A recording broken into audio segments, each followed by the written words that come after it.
guys, magluluto tayo ng pansit canton guys. So, masarap ngayon kasi tag-ulan. Masarap kumain ng pansit canton. Ayan na guys, kumukulo na siya guys. Haluin natin. 3 piraso to guys ha. Oh, masarap. Pansit canton.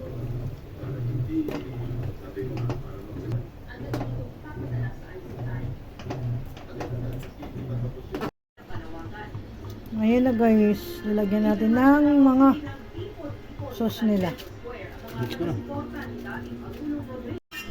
Ito na guys, oh wow.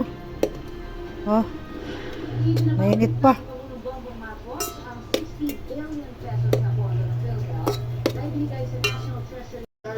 Mali hapon tayo guys, oh.